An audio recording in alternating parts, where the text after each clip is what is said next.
Okay. How to use standard data sources in CBPR? There have been a number of... Okay.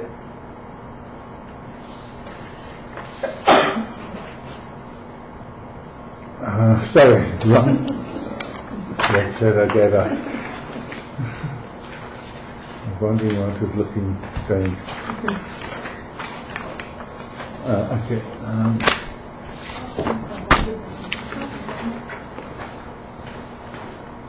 Okay, using standard data sources, yeah. Okay, there are a number, and as researchers, we learn throughout our lives a whole set of skills. And there's often a sense, and it's my own sense as well, is that when I went in to this, suddenly these skills became inoperable or unusable. And that's not the case. And all the work that we do, we can continue to use. So that includes historical and secondary data. In fact, historical and secondary data is heavily underutilized in standard research systems. There's a seeming need to always reinvent the wheel. Clinical data, quantitative methods such as counts and surveys, and qualitative methods. Obviously, you have to adjust the methods to some degree. And we've already, in the last lecture, looked at aspects of decision making around setting objectives. There are also, and many of those things will also apply to decisions on design and methodology. So, it has to be something that the community can participate in, has to be something the community can understand, has to be something that they feel part of. So, a collection of a really complex scales that don't have meaning can be problematic. But you'll need to, if you need to do that, you've got to balance it with other data. Okay, so what you're getting back to is the levels of complexity may vary both in design and in analysis in using these methodologies. Some of the key concerns you have to bear in mind: confidentiality might not always be possible, particularly if you've got community members collecting the data, and certainly within the community the confidentiality is likely to be less possible. Even if it's, if they collect information on 10 businesses and one is shown to be problematic practices in terms of selling poor quality food, etc. If it's that, you can be very sure the community will immediately identify which shop that is. So confidentiality and in qualitative methods even more of an issue. So confidentiality might not be possible, and the ethical considerations may be different. And I've got Nicola Barstow coming in tomorrow to give a lecture on specific ethical considerations.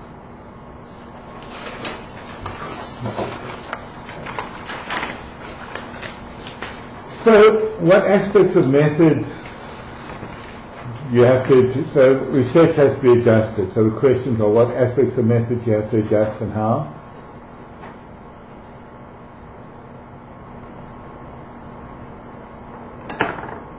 Okay, this slide is somehow there twice.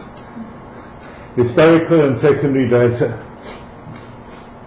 Okay, I'm going to go through this set of slides, well, particular sources fairly quickly, but I just wanted to give you a sense of where you can go. But the community holds enormous sources of information on its own functions, resources, and risks. And this is particularly if you're working at a community setting. Now, you should remember with community-based work, your work is often centered on what is happening in that community. And that's one of the concerns often with academic researchers is that is a level of generalizability. But it does also, and a lot of research will be trying to de-emphasize the specifics of the community and trying to build a case for this being generalizable to other situations. With community CBPR, your context is slightly different, but it's often very centered on that community. But the advantage of that is that a lot of this data does already exist. And particularly if you're looking at roles of community structures and how community structures develop, a lot of that material exists already. So you've got existing documentation and visual media which will have a long history as the basis for interpretation. And this use of historical and secondary data has partial history in health research, got a very strong history in research, in historical research, in literary studies, in media studies, amongst others. And the idea is to draw out information on those. It's also an idea to also draw out information on those who produced them, those who are represented in about time or context. And it can be about the distant or recent past. The CBPR, you are more focused on current data and how it influences the current situation. The sources regularly produce reports, minutes, media articles, event records, fictional stories including novels, short stories, poetry, movies, photos or blogs of events, tweets, SMS-based counseling sessions on HIV. These are all sources that I've seen used or have used in various times.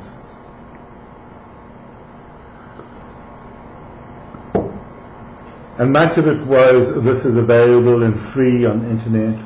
You just need to develop good research skills. And some will be internet-based, others you need to go into, and if you go into council records and look at debates, if you're interested in fresh water, and you want to look at what's happened around freshwater issues, one of the ways to do it is to go into council records and just extract any time. If it's Cape Town City Council, go into the full council record minutes and look every time these issues are raised. If it's local council meetings, look at how these issues are spoken about. It'll start to give you a sense in terms of the development of policy and development of argument around. And certainly if you're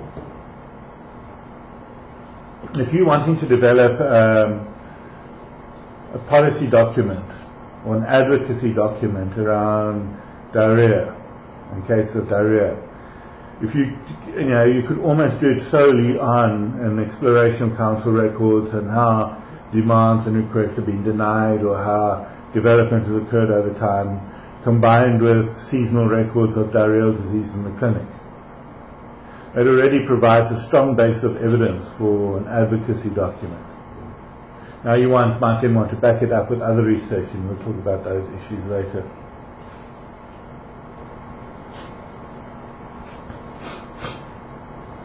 The advantages are you can get access to group events that you could not get to otherwise. This applies particularly to historical data. And if you're wanting to compare stuff that's happening here, you might be able to create an argument the conditions in Cape Town are similar to those in Brazil. And they have developed changes there. Now often community members might be really interested in this. This is what happened, this is what the situation, this was the situation in Rio de Janeiro 20 years ago, this is what they did to change it. Let's look at the comparison. There's often a lot of material available. Information is often free and easy to find. And people are often open to sharing material. And sometimes it's difficult. Newspaper records can be a nightmare to go through. Some council records they might not want you to allow you to see. Disadvantage, you have to deal with the subjectivity of the persons writing the reports or taking the pictures. So council records will tend to reflect more positively on their decisions. So if I continue with the idea of working on diarrheal disease in the community. So it might be hard to get around this, saying history is always written by the winners, to quote a phrase. And it's always written by the leaders. So you very seldom will find the records of the poor and the working classes in most countries. Often the right material is not available, and you have no control over the production nature of the information, and it can be incredibly tedious, particularly if you're reading council minutes. And if it's not indexed. But your key methodological issues still apply. You need to have set clear aims and objectives. So let's build on the metaphor of it. We're looking at diarrheal disease in a community. Your initial is identify how much information. Okay, so maybe we set the aim of looking at the incidence and incidence of diarrheal disease amongst under 5 children in this community, and what interventions have been introduced and how successful these interventions were to address the problems. And be known to look at seasonal variation. So you might then want to so you then start to look at what information. So you'll want to look at what are the prevalence of data, how does this vary over the year. That you can probably get from clinic records, and that should be stored somewhere. Now, depending on how far back you want to go, computerizing of records has only started recently. So if one wants to go back 10 or 15 years, one might have to go back into horrendous vaults of really disorganized paperwork that existed from times previous. So you need to make decisions based both on what you need for the data and what's available. If you want to go back into that collection of paperwork, you might want to create a sample so that you don't have to go through 4 rooms, but only 1 room worth of material, or only about 4 boxes. So you then select what material you want to use. So, okay, in this case, in the sample I'm providing here is look at 1 newspaper a week. Look at it 1 day per week in the newspaper. In diarrheal disease, you might say, okay, I'm going to look for 4 months of the year, for 1 month for every season, and just see if they're, and then you can extrapolate for broadly for the season from that. And you're expecting high levels of diarrheal disease in winter, so maybe you'll look at all 3 months in winter and in 1 month in the remaining, on each season for the remainder of the year. You need to just judge, and you do your sampling purposefully, based on the material, based on what makes sense for the material you're looking at. If you're sampling in newspapers and you want to look at political violence or resistance in the community, it might not matter that much which day of the week you're looking at. If you want to be looking at issues of community violence, you might want to look at a Monday, because most community violence happens over weekends. So it's a matter of making informed decisions about how you look, if you're not going to look at everything. Analytic, you might also, if you're looking, if you're going through, say, sampling in months of years, you might do January, April, July, October for year 1, February, May, August, November the second year, March, July, September, December the following year, just to get variation by month over the year as well. There are all different kinds of strategic sampling one can use, and you can create an argument for that. And if you're working on qualitatively, you can use a purposive argument. If you're working quantitatively and are wanting to do counts, you can look at what would produce, what would produce adequate power.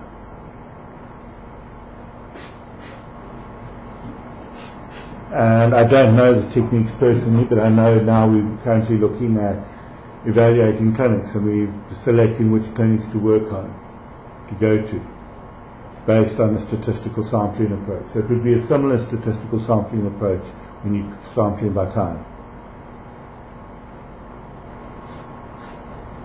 And that depends on the number of cases you expect and the amount of power you need to be able to show variation. Analytic method would be similar to that described in the later lecture, or more innovative interpretive approach might be required. photos certainly need a more interpretative approach. Although again, if you're looking at photographs of particular sections, the community might want to look at counts of water, counts of shacks. If you're looking at aerial photographs of a community over time, you might look at the development of shacks over that time and the changes in the structure of the community after flooding. Do certain, I know in Langa is one Joe community. Every winter there's a certain section that is destroyed by flooding, and it always is rebuilt over the summer and is always destroyed in the winter. It's happening less now because of housing gateway work, so that housing has been developed over a larger section. So those kinds of processes start to give indicators. So it's just making informed decisions over what you want to do.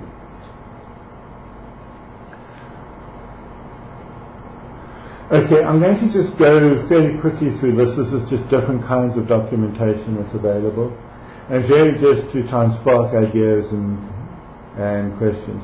Are there any questions from this group at this point around this?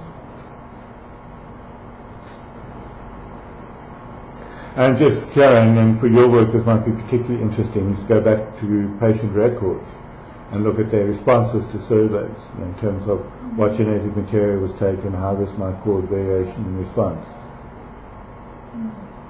So you might find that if it was taken from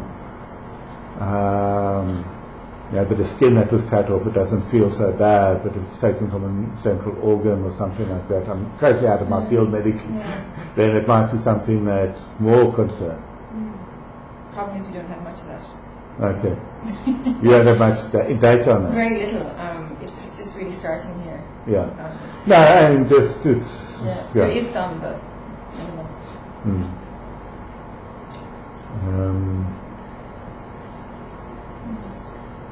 Okay. I know I think it was an earlier campaign, earlier study that, I think it was one of the findings, also for your boss, that, she's one of the first people to do it. That, depending on what organ was cut off and that was being used being stored for research, people had greater or lesser feelings about it.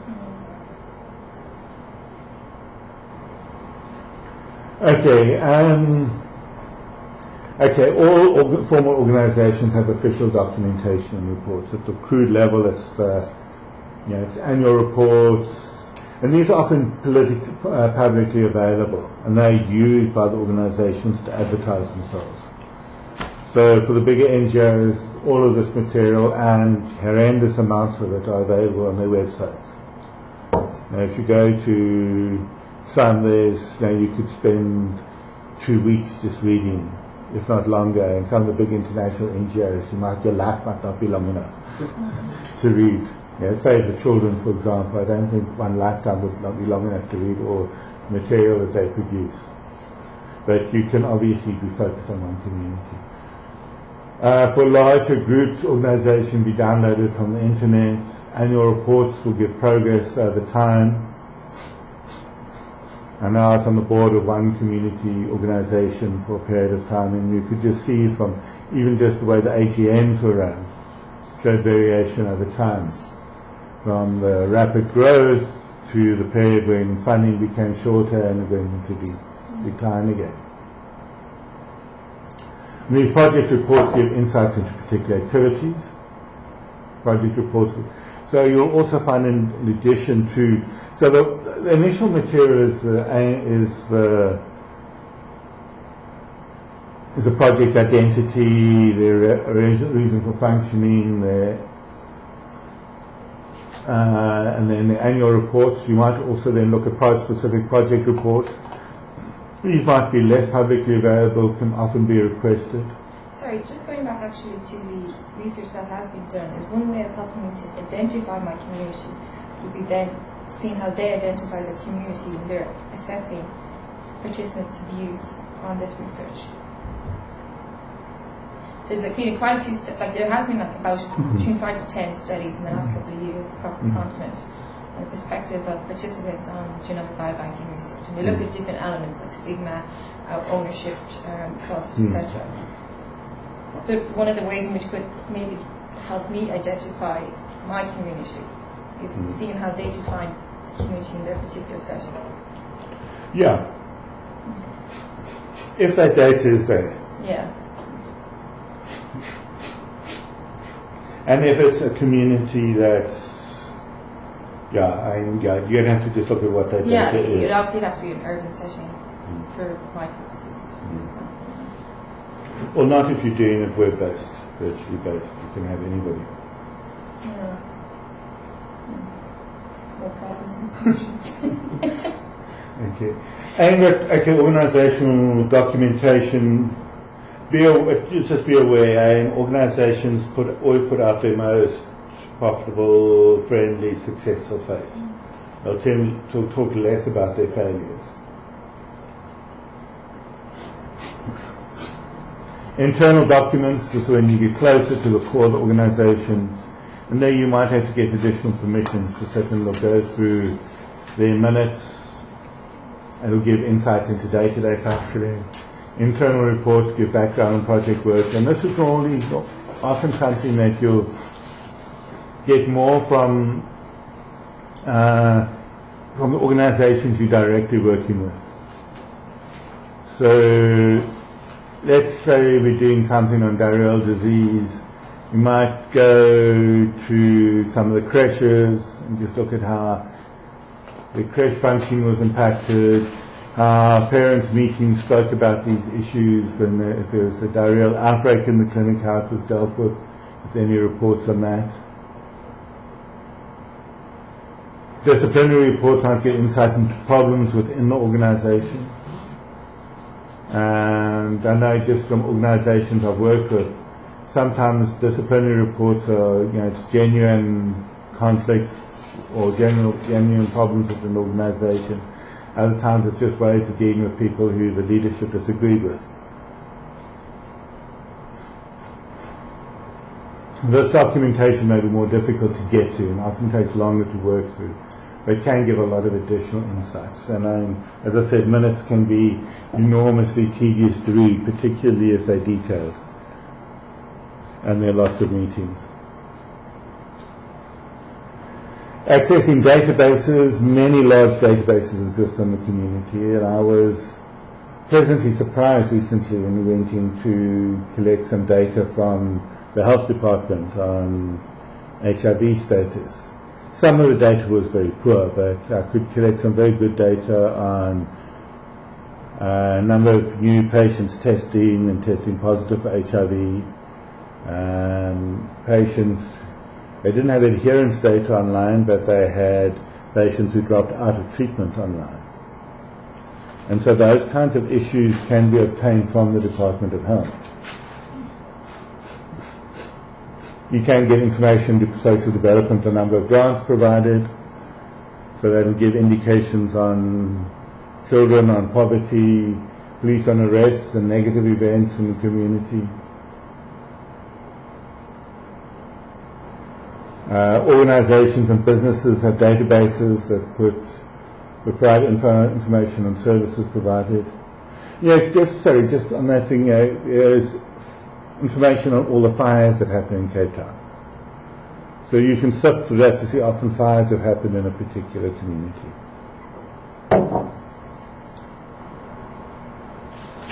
The hospitals, you might find that the different groupings will keep records on diarrheal disease on a community-wide basis.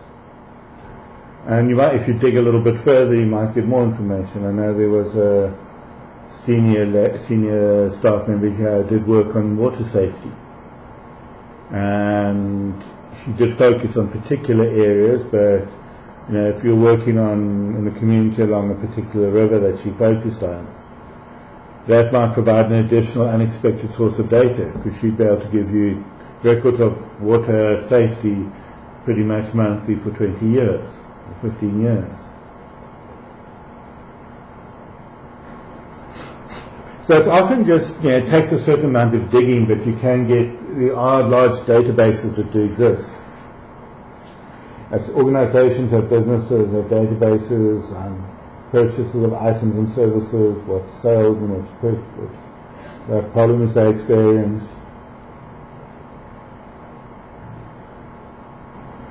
You have to access, and one of the issues is you have to assess how complete these are and where the gaps and biases are likely to be. And so,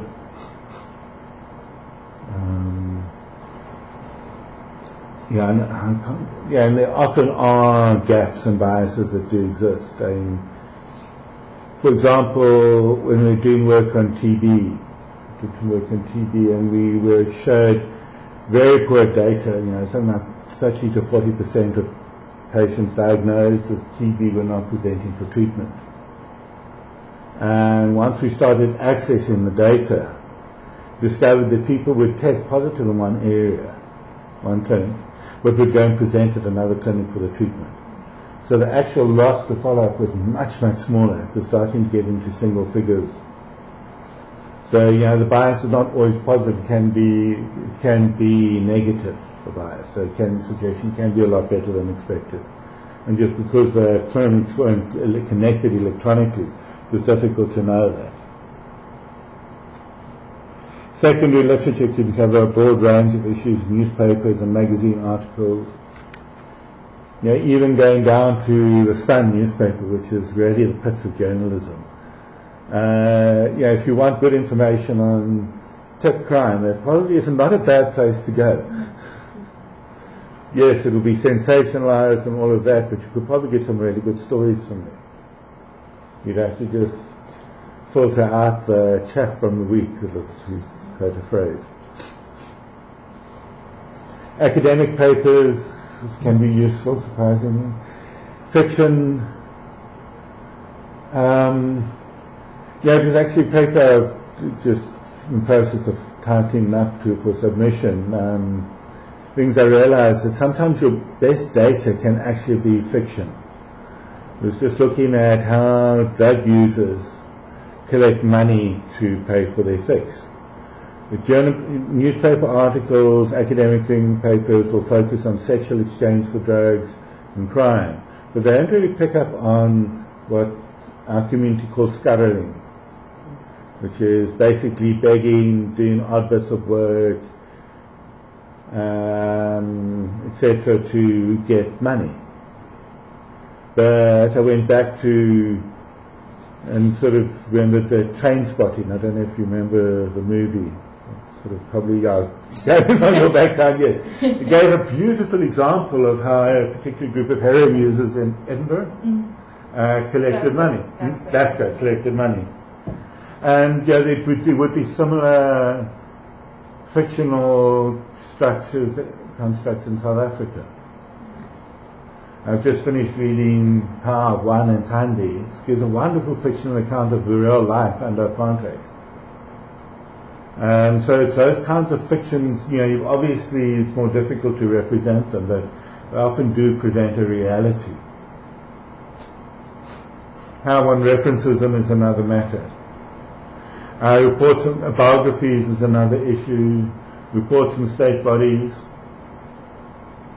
And these need to be used, but as with any one of these, limitations need to be recognized. Community literature publications. Most local communities have a newspaper or pamphlets or news sheets that are produced on a regular basis. I remember in the 80s, under the closing era of apartheid, and there were a lot more of these newspapers. They tended to die back a lot, particularly with internet, which was reduced. But going to these records now, photographs. And I haven't really looked at all the links into all the data sharing spaces on the internet, but there are lots of, and photographs have been taken far more now than ever in history. And they're not only selfies. These is again is a useful account, useful process. Migrant crisis is a classic example of data envoy mobilized. And I see there's an article this morning of Yeah, and again, it's just, those are more galvanizing articles, but when you took all of those photographs together, one would start to get a picture. And then from there you can start to select out specific stories. You know, issues of, so you get the story of the journeys, you can get the stories of the resistance of the police, etc., and some of the stuff from Hungary and Lesbos and all of that. And then there's the stigma and the stigmatizing the right-wing groups comparison. And there's a story today of a journalist who tripped and pushed a father walking with his child. And it was really stupid, and she was going to be captured, but I think there's a sense of safety. So, all of these, you can start to pick up stories. Now, the key, this is a big news story, so it will be creating a lot of additional photographs and stories, but, they're even on the local level, and that will be partly what the photo voice will be talking about later, is just going on. A photo tells 1,000 stories. It's incredibly subjective. It is. More so than other forms. But once again, and that's the way it's used in the media is one way of using the photographs. So that boy that died and his body was washed up.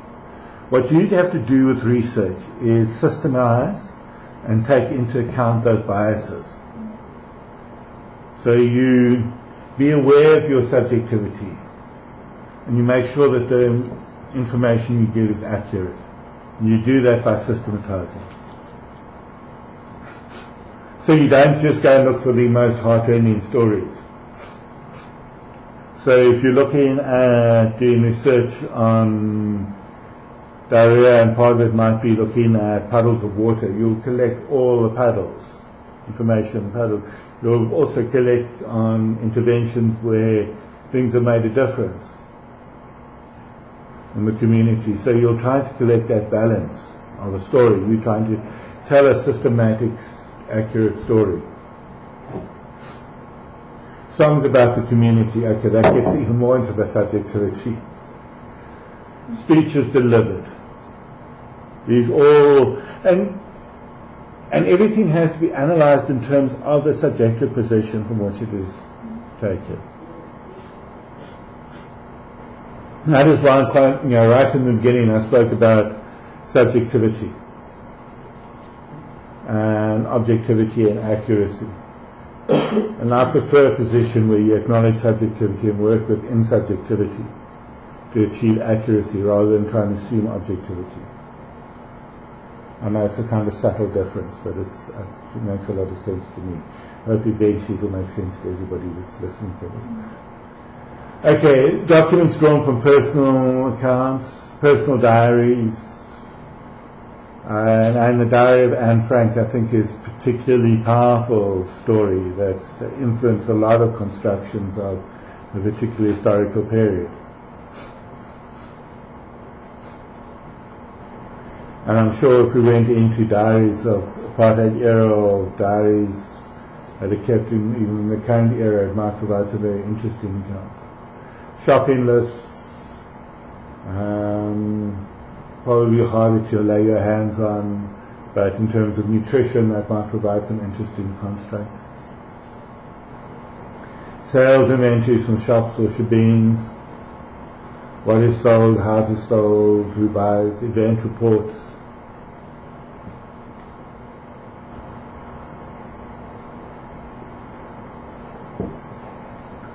Okay, now this is where you start turning it into research.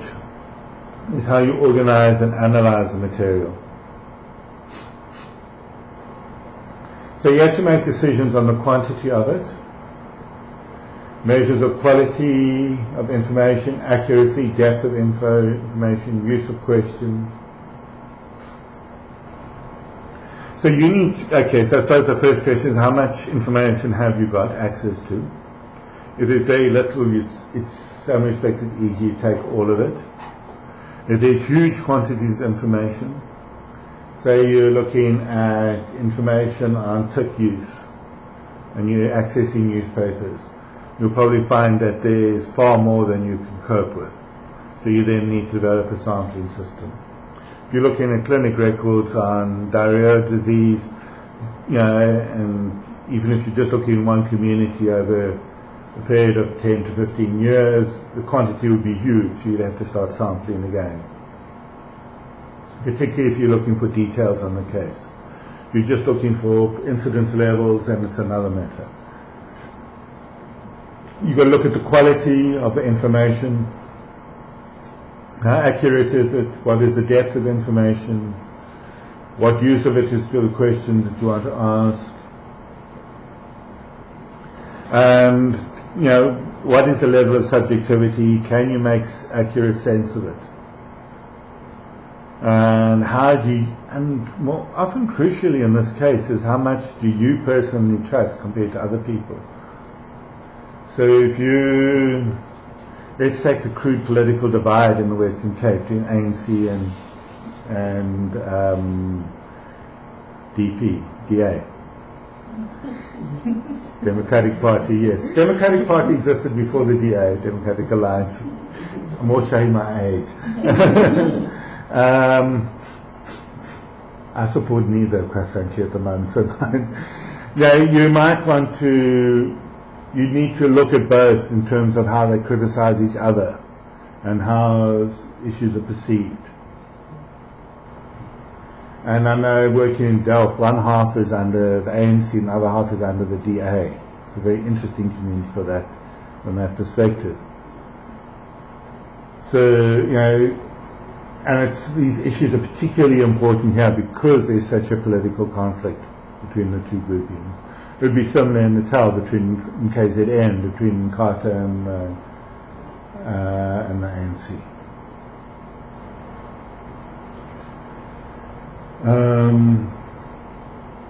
Okay, so that's subjectivity. Need to go back to your objectives as to see as to what you extract. And it's something that for me is very important whenever you're doing research, is to have clear objectives so you can keep going back to those objectives. You need to set up clarities for exploration. Set up a sampling process if particularly if the quantities are very large. We're trying to collect a lot of information. Yeah, that's the newspaper example that I spoke about earlier. And if you're working within a team, you need to make sure that this is understood. And particularly if you're working within a community team. Issues of sampling are often difficult constructs to understand. Because the community team might come in saying, I want to expose the fact that diarrheal disease is huge in this community. And to do this, I want to show as many cases as possible. So if you assign a task of collecting cases in the month of August, there might be that temptation to start adding cases from July and September, particularly if there's a really bad case in those months, to make the case, to make the argument stronger, to make the advocacy stronger. So, sampling does start to play a particular role, and you need to make sure that this is understood by the team. And these are not simple constructs to work with, and I did let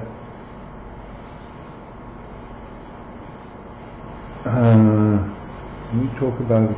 This is an interesting exercise that we did did evaluation for the community CBPR study in KZN. It was for SAVI, South African AIDS Vaccine Initiative.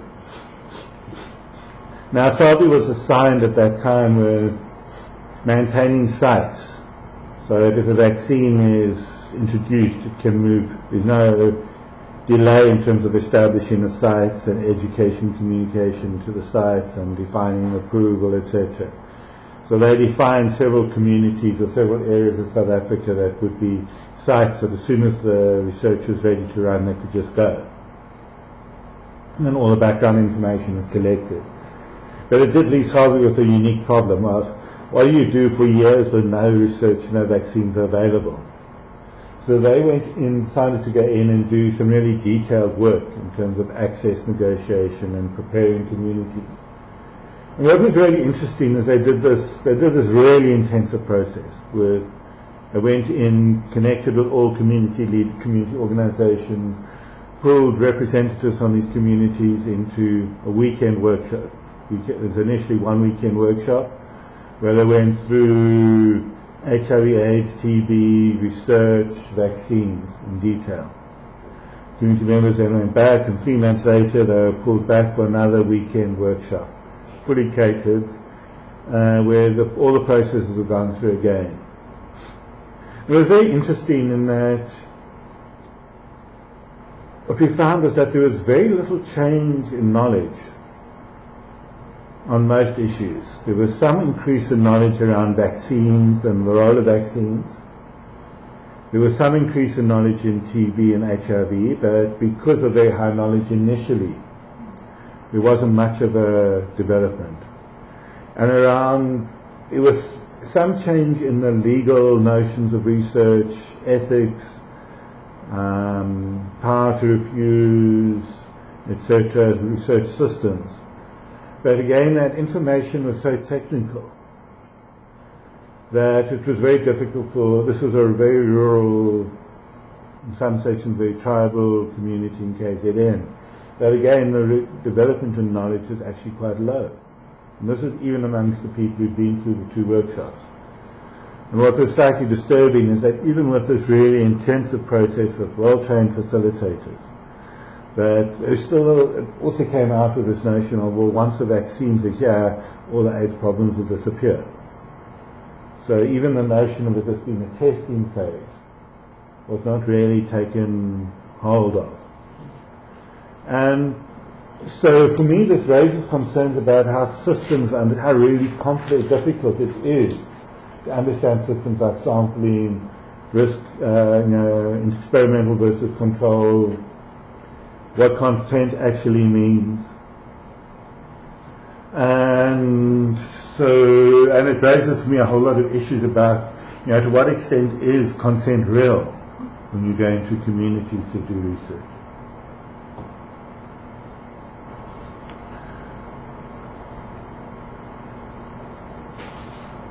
Okay. So once after that diversion, we've now collected material, and we set up a sampling system. We now read and sort material into categories. A lot of this will depend on the nature and amount of material. And then you have to decide on your analysis approach. And I'll talk more about analysis later, but mostly in the next session. You can analyze using a modified qualitative approach. You can use by categorizing or summarizing data. You can also start by doing counts, occurrence of themes, number of debates on a particular issue, or extracting numbers from the sources. So all of this again starts to go back to your research questions. And this is more just to give you a sense of, it gives a rough methodology that you will have a lot of the start. So if you're doing work on diarrheal disease, from the clinic records you'll start to get counts. From you'll get counts of incidents.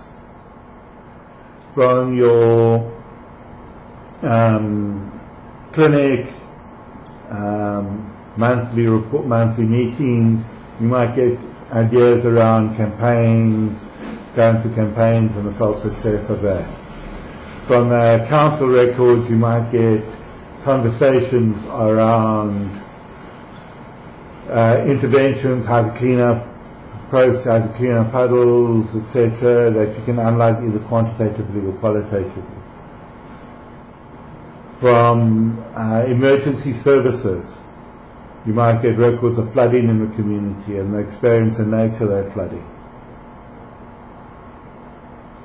And then you might be able to start looking at correlations either qualitatively or quantitatively, between when flooding occurred and later occurrences of diarrheal disease. So everything starts, I'm trying to look at here saying, okay, you've got all these data sources. Once you start looking at them, you need to then start using your traditional research skills that you've got to start organizing this material and systematizing it. And you might be drawing from multiple sources to answer a single question. And then triangulating this then with surveys or qualitative work that you do later.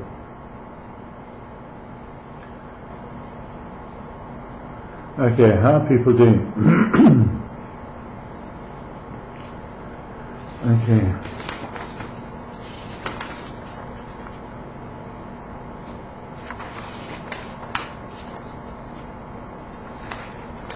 Okay.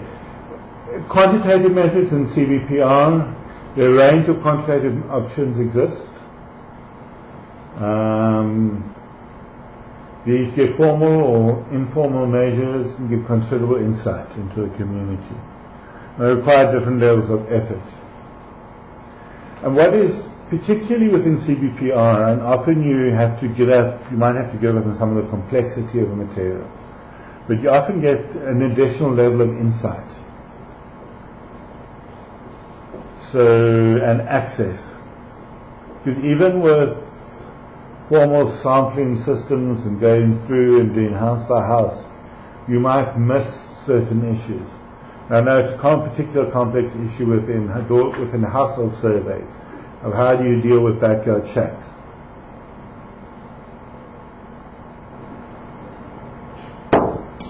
And I'm yet to see a really good, acceptable answer around how one does that. And because, and one of the common arguments is everybody eats around the common pot will be considered the household. But if the people in the backyard shack are another household, they don't eat from the same pot, then that's how do you actually sample them. And you don't know that before setting up your sampling system. So working within community, working directly with community members, might have this additional insight into how these systems operate within a community. And you might get particular additional access to some of these more hidden communities. But as I said, you do have to be more careful around, and there might be more difficult to start bringing in things like blood tests if you're working through community systems, particularly if you're using community members to collect the data, because you can't, you have to be a nurse to be able to draw blood, registered nurse, which raises an additional issue. Straightforward counting. Have community members count health risks, and this is one of the very standard systems for community CBPR. And there are books written on them, and I'm trying to remember the one system, but I'll bring it up later. You can, and one of the things we did do when we went into Delft, when we started doing work on the shebeens, was we started to just try and get a count of the number of shebeens in the community. And literally field workers would go up and approach people on street corners and say, do you know of any shebeens within a block of here? And they'd often get some very strange looks. But would, gradually, as they got more integrated into the community, they got introduced to all the shebeens in the community. Now, if you're working with community members, they can go block by block and just do a count of the shebeens or counts of drug dealers in the community. And drug dealers are enormous. It's one of the worst kept secrets in Delft is who are the drug dealers. Everybody but the police seems to know.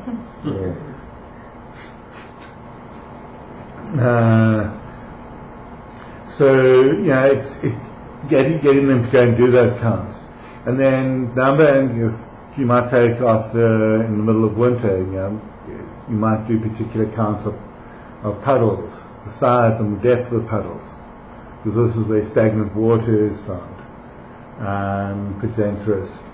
And there's interesting pieces of human feces in a public area, and it sounds horrendous, but this came from a real meeting that I had with some public around diarrheal disease.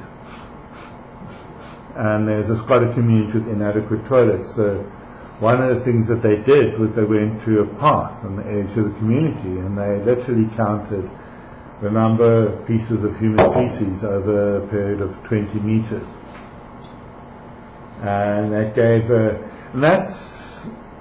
human feces is a particularly powerful infective agent in terms of diarrheal disease.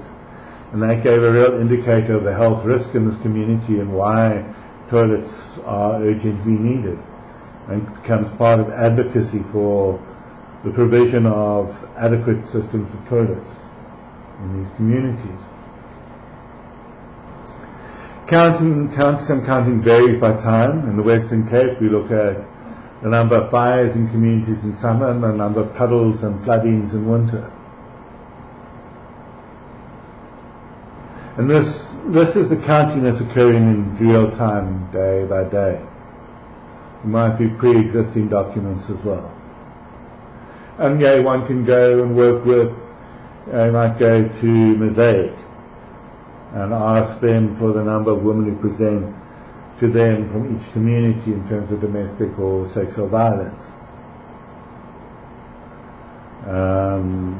Matrix in terms of the drug users who present to them. Okay. I'm going to do one or two more slides and then we'll take our promised tea break. If here's where am I? I'm going to just finish this and then we'll take a break. Organized data set, use of institute stats and databases. I have spoken about this, a lot of this stuff already. So institute stats, this might be schools, absenteeism from schools, databases of the schools, pass rates in schools. What might be interesting to look at, there are reported increases in tip use in a community. How does this relate to pass rates and absenteeism rates? Clinical data from health services. We've spoken about diarrheal rates, etc. I've spoken about that a lot. Police records, arrests, school records, grant applications of social services. So I don't know what's police records. Having access to that type of... Well, you won't have access to individual records, but they often produce records of a number of arrests. So like statistics. Police statistical records, yeah. You might have, in certain contexts, be able to argue for records of a more personal, more directed nature. But those are often governed by confidentiality or whatever.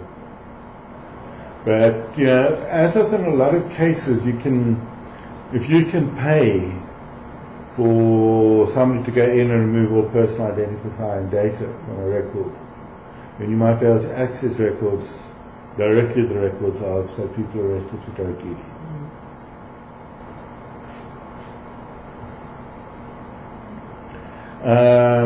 This often requires specific ethical approval and other organizational steps that rely on the researcher.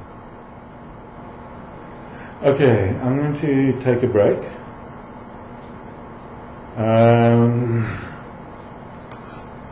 Can we come back at 25 to?